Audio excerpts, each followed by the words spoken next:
What's good? It's your boy Sid. We back at it with another video. You know what I mean? Here to follow through.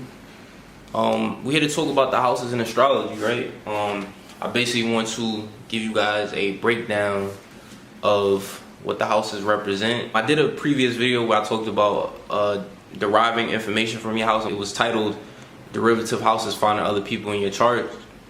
And I showed you guys who can be seen from which house. So, you know, I'll probably leave a link to that video as well too. I may mention certain people that I showed you guys in that video that are represented by the houses as well too. You know what I mean? Yeah, we're gonna talk about what the houses represent. So let's start with your first house, right?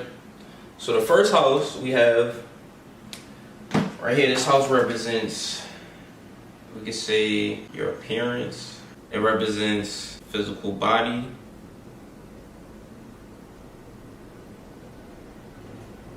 Right? It's also going to show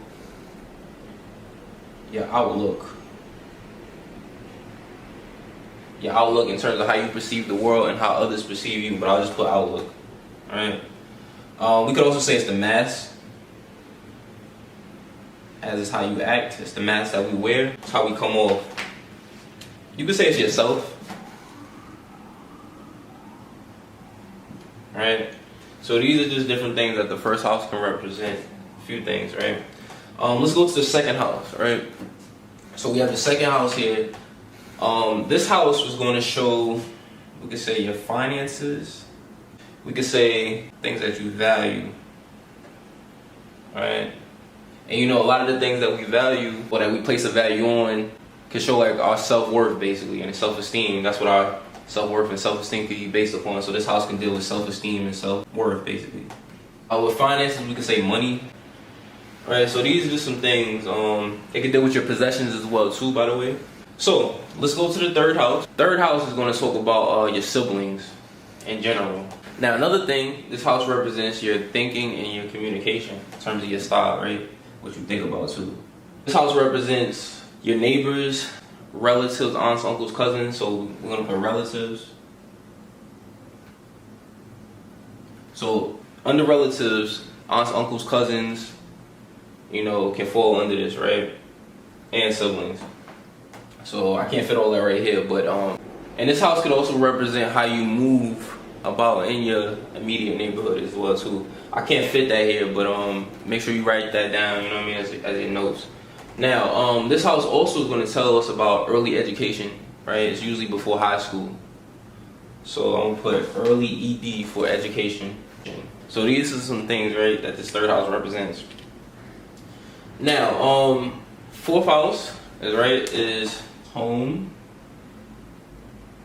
It's also going to represent your feelings, your emotions as well too. So we're going to put feelings. Right? It deals with your mother, right?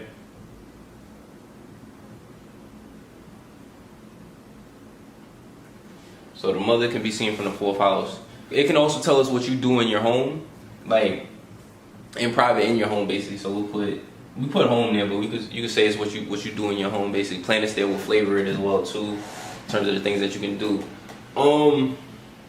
Let's see. This house can represent, since it's family as well, which I need to put down here. It can represent your ancestors, ancestry lineage, basically. Right? Fifth house. Fifth house is what we do for fun and pleasure. So now this house can also show creativity. You know what I mean? It's a creative house. So when we think of creativity, what falls along the lines of creativity is your children. You create your child, basically. Children, hobbies, things of this nature. As hobbies can fall into fun and pleasure too. This house deals with dating, right? It deals with dating. We could say romance and dating, which could fall into fun and pleasure.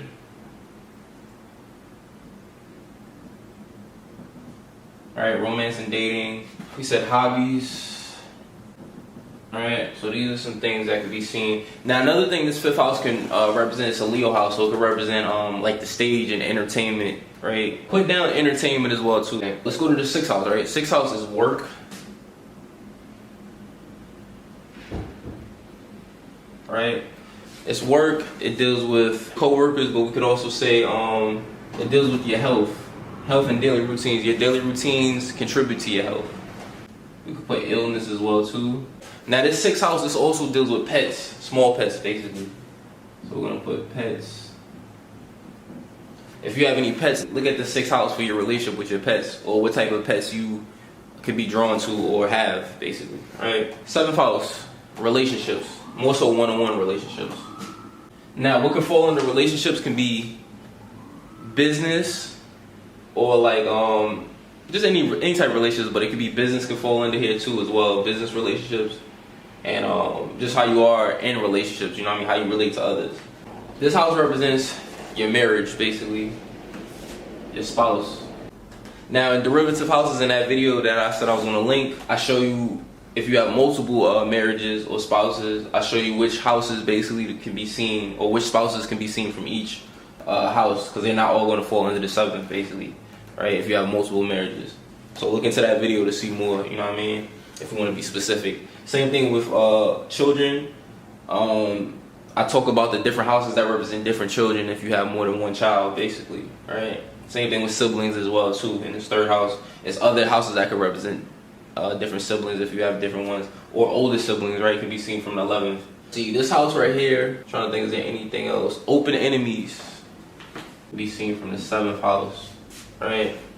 Hidden enemies is more so 12th, but we'll get there, right? But yeah, open enemies can be seen from here. Contracts. Alright, as this house deals with business, relationships, but when you get married, it's a contract that goes along with that, basically, right?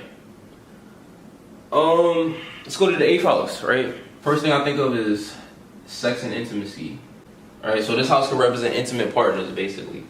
And it doesn't have to be, this is a Scorpio house, but it doesn't have to be sexual intimate partners. It could be platonic as well too, just people that you know more on a deeper level, right? So that's sexual or platonic relationships that are just more intimate. Intimate doesn't always mean just sex, right? But it can play out as that. Whereas the 7th house could be just relationships in general, you know what I mean? Whether it be business or just people in general that you have relationships with, you know what I mean? This house could deal with shared resources or joint resources. I'll put shared resources. Now taxes could be seen from here, from the 8th, and debt. Right? Now this house also can deal with how you go through transformations, as it's a Scorpio house. So this will show how you deal with it. The sign there could tell how you deal with transformation, and also how you just how you are in a matter of like change and transformation. This house also represents death, right? And that could fall under transformation. You know, death can be figuratively or literally. You know what I mean? It can show up these as indications of how you may transition, basically. 9th house.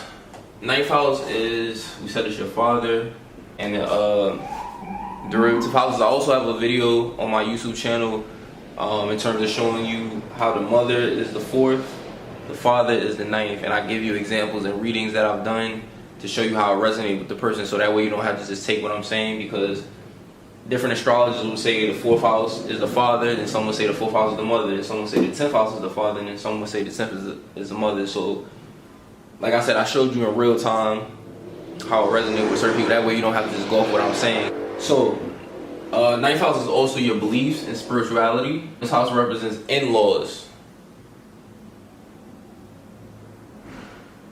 Alright.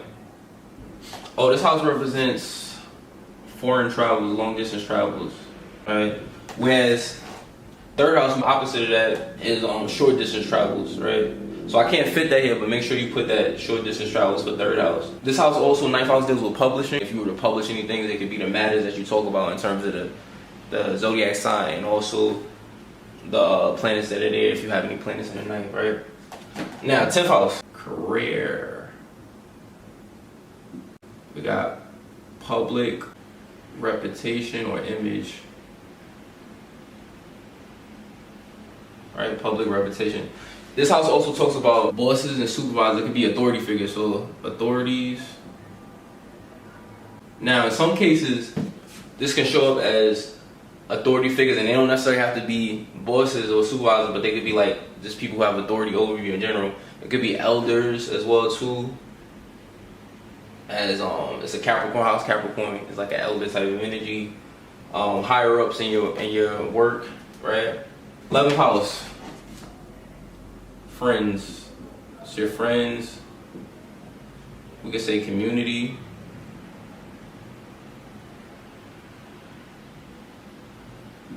It also represents hopes and wishes, alright, / goals and aspirations. 11th house is also your eldest sibling. So if you have an older sibling, it represents your first eldest sibling. In the derivative houses video, I showed you, more on that, right? And any older siblings after that, which houses they're seen from. 12th house, subconscious mind.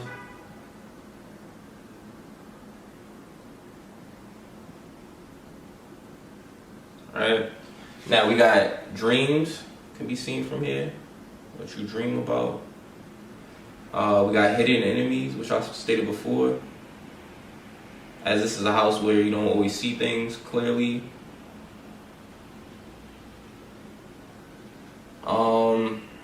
This house can talk about what we suppress. Whatever's in this 12th house is what we suppress by sign and planet.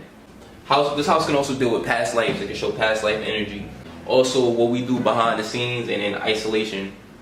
It also can represent isolated institutions, and this could be like prisons, psych wards, monasteries. Yeah, it could be like just isolation too.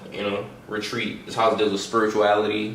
Things of that nature. So that's pretty much it. That's the basics of what the house represents. There's more meanings, but you could build a foundation if you start to memorize these meanings as well too. This your boy Sid. I hope this video was enlightening, and I appreciate y'all. Stay tuned.